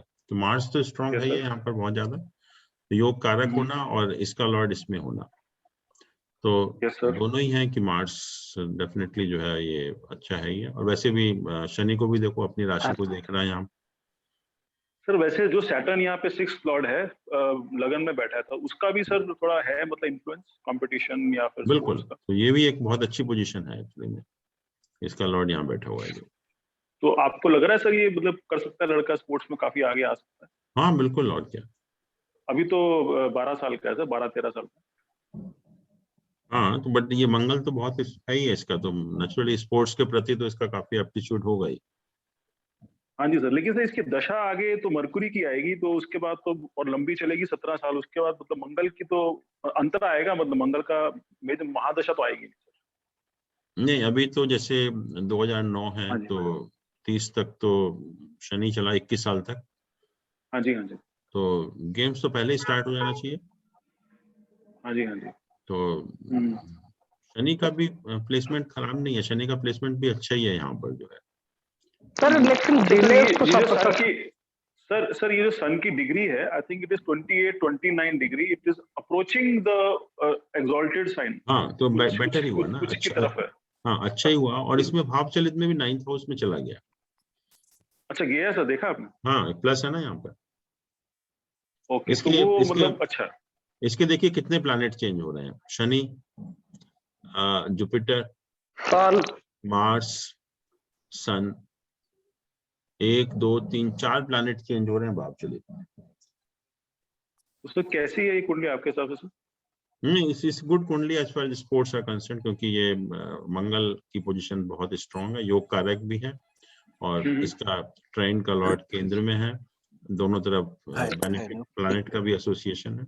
तो और ये अपनी राशि देख भी रहा है, मतलब शनि इसको जो है, तो अच्छा हॉरोस्कोप है स्पोर्ट्स के पॉइंट ऑफ व्यू से। और सर ये मरकुरी की दशा ठीक रहेगी सर सैटर्न के बाद, जैसे वो स्पोर्ट्स का जो एज आती है 20 के बाद, 20 के बाद? हाँ मतलब मैं मतलब है कि स्पोर्ट्स तो पहले ही हो जाएगा ना शुरू। ये भी जो मरकरी का प्लेसमेंट है 9th हाउस में, और 11th हाउस का लॉर्ड 9th हाउस में, तो ये भी तो एक अच्छी पोजीशन है। यस सर, ये भी एक अच्छी पोजीशन है। और नवांश वगैरह में भी क्या पोजीशन बता, नवांश में मरकरी यहाँ पर है, और मार्स भी बहुत अच्छी घर में है अपने सैटर्न एक्सॉल्टेड है सर, बहुत अच्छा है।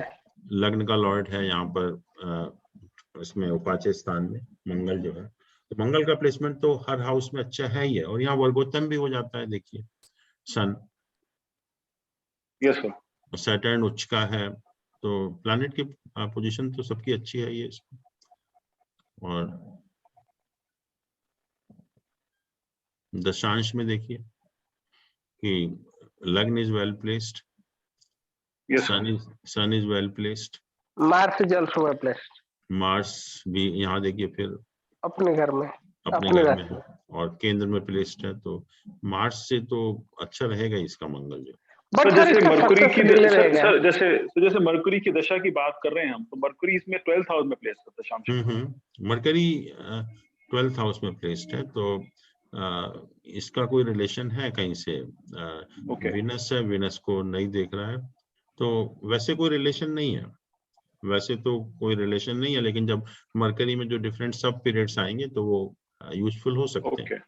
हाँ, और रश्मि किरण भी बहुत अच्छी है सर। हाँ 39 38 है, तो अच्छा है रश्मि किरण। और प्लैनेट की स्ट्रेंथ भी देखो तो उससे भी थोड़ा सा आइडिया लगता है कि कितनी स्ट्रेंथ है प्लैनेट की। अच्छा सर, एक चीज पूछूं, एक कुंडली है, अगर आप कहें तो डिस्कस करें, क्या लग्नेश की दशा में भी मृत्यु हो जाती है?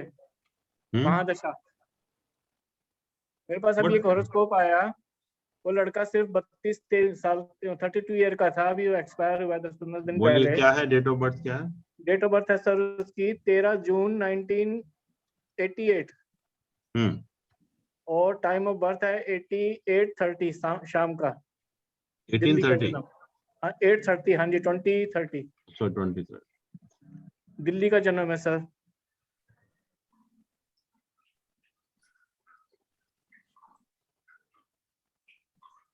गोचर भी कोई ऐसा शनि का एडवर्स नहीं था, न जुपिटर का था।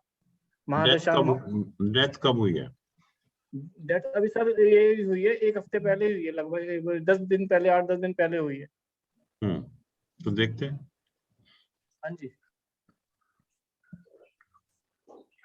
अभी मतलब कि इस पीरियड में मरकरी। हाँ जी हाँ, जुपिटर में मरकरी, और मरकरी में शायद मार्स है मेरे ख्याल से। जुपिटर मरकरी की दशा में डेथ हुई है। हाँ जी तो हाँ जी पहली चीज तो मरकरी मारक है ये। मरकरी मार्केश है। मार्केश है बिल्कुल, तो ठीक है, बिल्कुल सही। अपने से 12th हाउस में चला गया। हाँ जी सर। और इसमें मरकरी को आप देखें तो बिल्कुल सन के साथ में है। हाँ जी बिल्कुल डीप कंबस्ट है। ऐसे ही वीनस भी बिल्कुल डीप कंबस्ट है।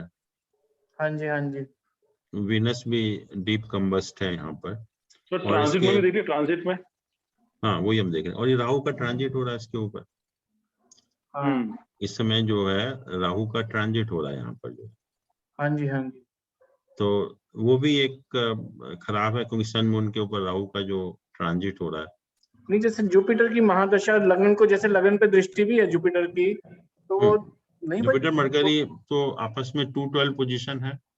हाँ जी 212 पोजीशन है। तो वो भी एक सर सैटर्न की भी दृष्टि है 8th हाउस पे सर। 8th हाउस और ट्रांजिट में भी, और सैटर्न ट्रांजिट में भी 2nd हाउस में है ना सर। हाँ ट्रांजिट में इस समय यहाँ पर है। तो यहाँ पर राहु की दृष्टि है, और सॉरी सैटर्न की दृष्टि है, और केतु की भी दृष्टि है। अच्छा, एक चीज मैंने और नोट की सर, 7वें घर में 18 पॉइंट है, ये भी एक मारक बन जाता है, घातक। अष्टक वर्ग में 18 पॉइंट है। हाँ। इसी की दशा हुई ना, बुध की दशा हुई मरकरी की। तो ये 18 पॉइंट का होना भी इसके लिए सही नहीं रहा। तो इसमें देखिए षष्ठांश चार्ट में मैंने कहा था ना कि जो 2nd हाउस है वो मारक होता है। ये षष्ठांश चार्ट D6 चार्ट जो है, D6 के 60 D6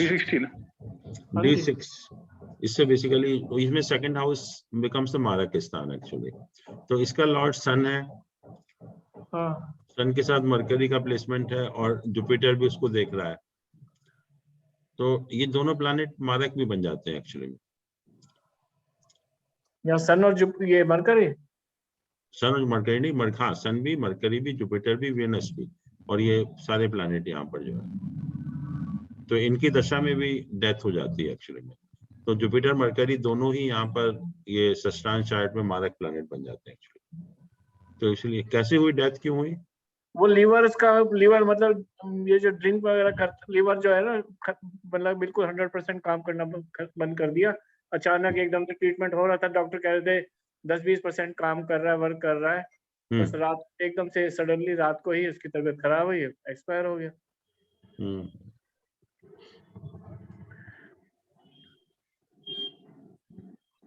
वही है षष्ठांश चार्ट में जो दोनों ही वो मारक का काम करते हैं।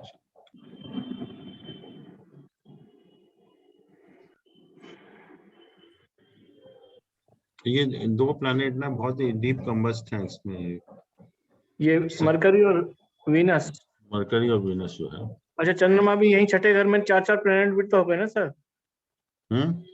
6th हाउस में 4 प्लैनेट्स भी हो गए, चंद्रमा हो गया, अष्टमेश हो गया, मंगल भी देख रहा है उसको। हाँ मंगल भी देख रहा है सर। मंगल भी देख रहा है। तो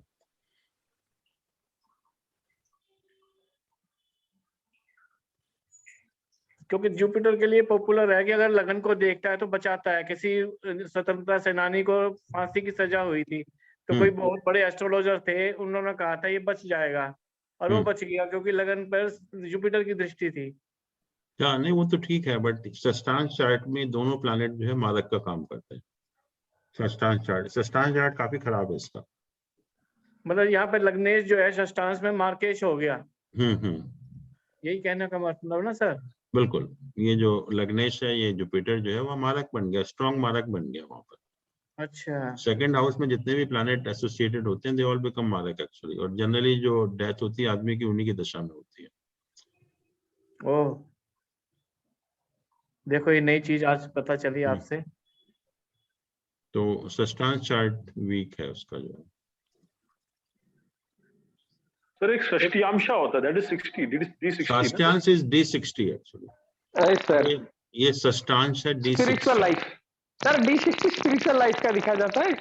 हाँ, D60 जो है, मतलब D4 के बाद D6 जो आता है वो है, ये वही कह वो रहे है। हो ना? हाँ हाँ बिल्कुल, वही है। सर आपने इतनी कैपेबल कर दिया कि किसी बंदे को अगर मैं देखता हूँ ना, बोल देता हूँ जैसे आपका ये, वो बोलते हैं हाँ सर सच है।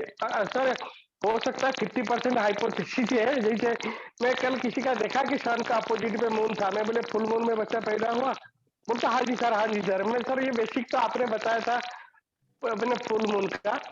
तो सर जैसे ये अभी जो जिन्होंने क्वेश्चन पूछ रहे थे क्या आप चश्मे पहने हुए, तो शुक्र पक्का इनका लग्नों को देख रहा है, तो आप कई चीजें बेसिक इतना पक्का करवा दिया, तो मतलब जो बेसिक कैलकुलेशन से पहले भी कुछ चीजें पता चल जाता है।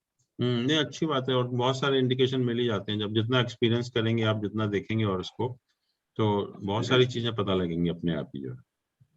नहीं सर, आपका हर क्लास में कई छोटी छोटी चीजें क्लियर होता जाता था, तो अब नहीं, अच्छी बात है, आप प्रैक्टिस करिए खूब, और क्या, अच्छे एस्ट्रोलॉजर बनिए, यही है हम लोगों की शुभकामनाएं, यही है। सर नीच भंग राजयोग थोड़ा उसका अच्छे से प्रैक्टिस करूंगा, वो थोड़ा करता हूँ।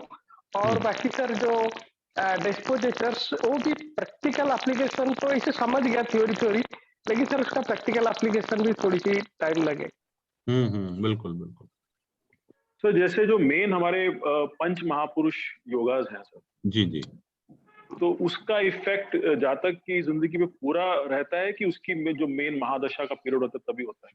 देखिए, मैंने कहा था कि कोई भी राजयोग हो हॉरोस्कोप में, ये जरूरी नहीं है कि उसके रिजल्ट आपको पूरे मिले।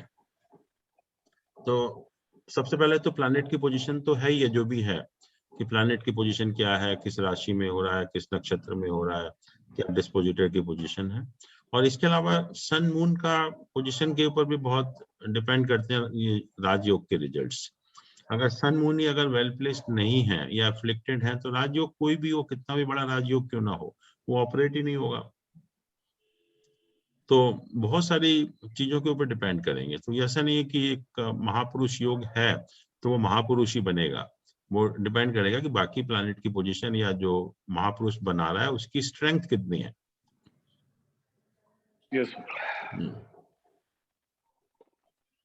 तो सभी चीजें हमें देखनी पड़ती हैं कि, क्योंकि राजयोग के रिजल्ट अभी बहुत बहुत और उसको मिलेंगे, आपको बहुत अच्छे अच्छे राजयोग होंगे, लेकिन वो व्यक्ति आपको कुछ नहीं मिलेगा, बड़ा ऑर्डिनरी आदमी मिलेगा, क्योंकि सन मून उसका बहुत वीक होता है, या तो सन बहुत वीक होगा या मून बहुत वीक होगा। यस सर, सही है। तो फिर वो ऑपरेट ही नहीं होते जितने भी तो राजयोग जैसे होते फॉर एग्जांपल पीछे मैं उनकी कुंडली देख रहा था, नवजोत सिंह सिद्धू की सर। हाँ हाँ, उनकी कुंडली में काफी पंच महापुरुष योग है। जुपिटर एक तो केंद्र में है, 4th हाउस में है, ये उनकी धनु लगन की कुंडली है। लेकिन पिछले जो उन्होंने प्रॉब्लम्स किए काफी, ये जो आपस में ऑपोजिशन में बातें करके सर, तो उसमें उनका जो सूर्य है उसमें थोड़ी प्रॉब्लम दिखी मुझे काफी। आप सही बोल रहे हैं, परफेक्ट बोल रहे हैं। तो इसलिए सन भी जरूरी है उसमें। पर राजयोग तो उसकी लाइफ में हो ही गए ना, स्पोर्ट्स में भी हो गया, पॉलिटिक्स में भी हो गया, और क्या चाहिए। He is trying for CM ना, that's why वो थोड़ा हाँ, अगर सन अगर वीक होगा तो नहीं बन सकता फिर वो।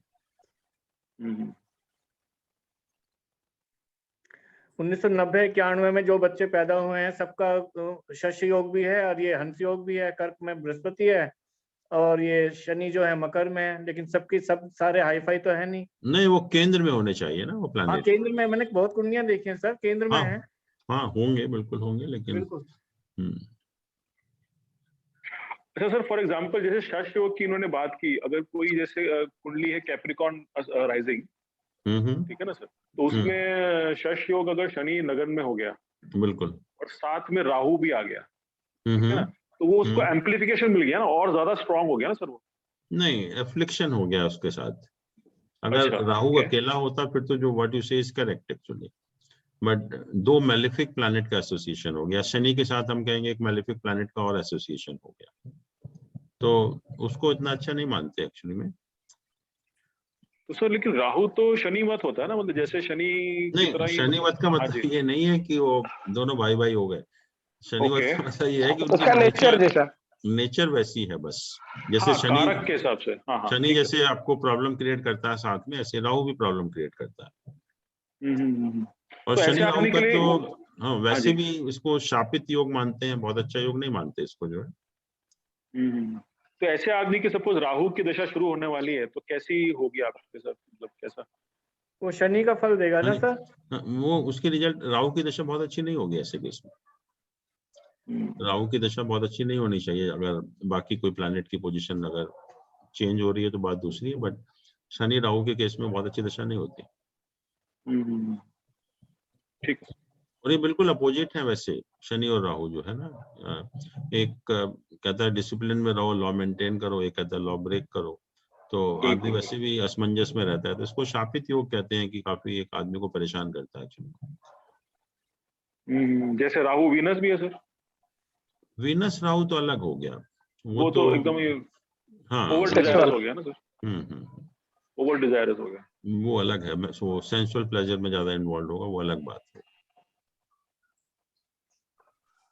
ऐसे केस में सर सैटर्न की दशा हो राहु की जगह तो?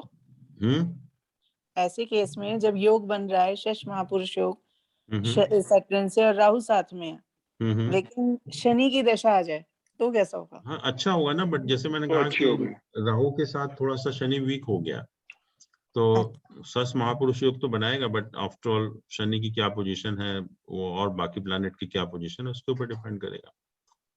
और इनकेस अस्त हो जाता है सैटर्न तो फिर तो वीक हो गया, फिर तो वो क्या महापुरुष योग बनाएगा, फिर तो बेकार हो गया। ओके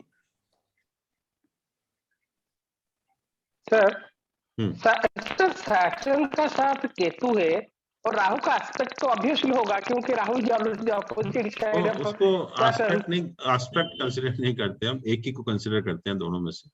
तो अगर शनि के साथ केतु है तो केतु ही रहेगा वो, राहु को हम कंसीडर नहीं करेंगे फिर।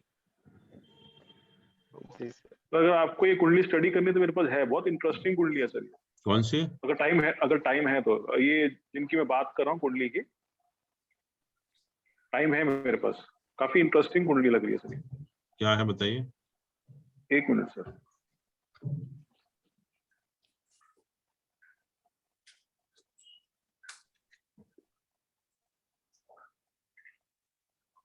So 19 June 1990.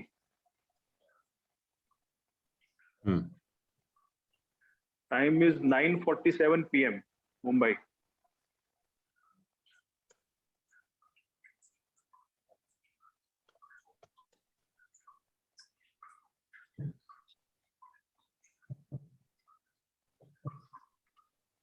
तो ये है। हाँ जी सर। तो शनि राहु में डिस्टेंस बहुत है।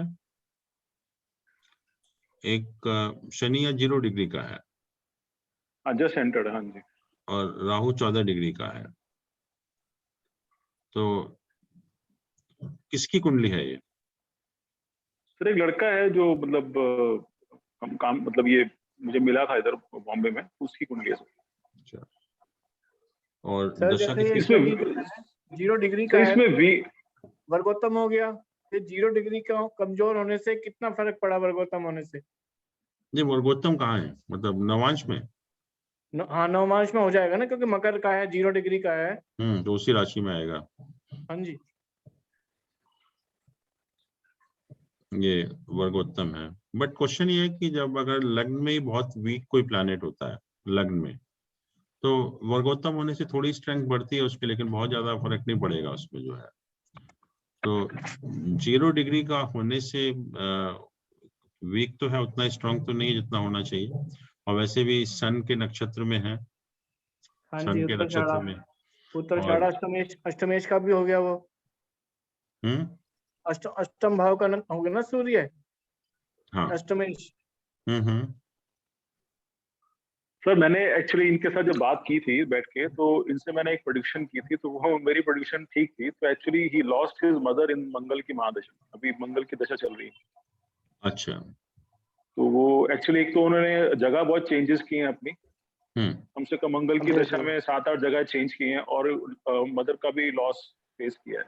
क्योंकि मंगल जो है 4th हाउस का लॉर्ड अपने से 12th में चला गया, और इसके ऊपर शनि का भी है और केतु का भी है, और ट्रांजिट में भी वही पोजीशन चल रही है एक्चुअली में, कि ट्रांजिट में शनि यहाँ पर है, तो शनि भी देख रहा है और ये केतु भी देख रहा है इसको जो है, तो एग्जैक्टली सेम पोजीशन है यहाँ पर, जो यहाँ पर है वैसी पोजीशन ट्रांजिट में भी है। लेकिन सर इनका मदर का जो लॉस अभी नहीं हुआ था, काफी समय हो गया इस बात को, आई थिंक 2015-16 के आसपास की बात थी, मार्च राहु के पीरियड में। हाँ जी, हाँ जी। हाँ, तो इसमें हो सकता है।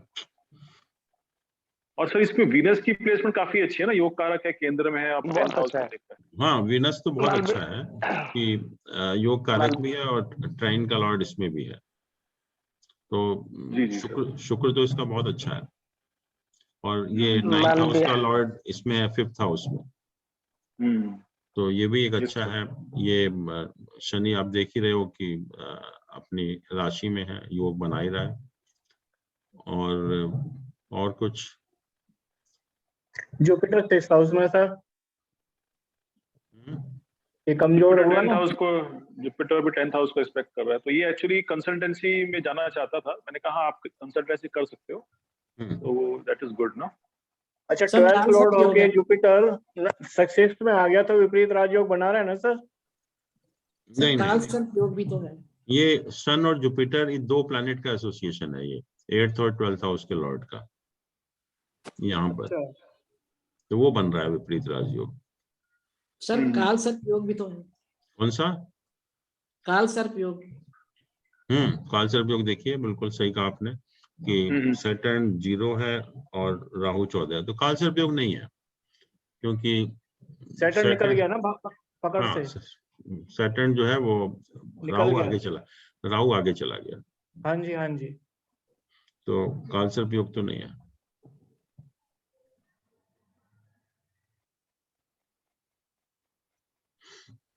चलिए, आप लोग मेहनत करिए, थोड़ा सा प्रैक्टिस करिए, and wish you all the best. आप अच्छा करके अच्छा करिएगा, और कोई प्रॉब्लम है तो you can always come to me, most welcome.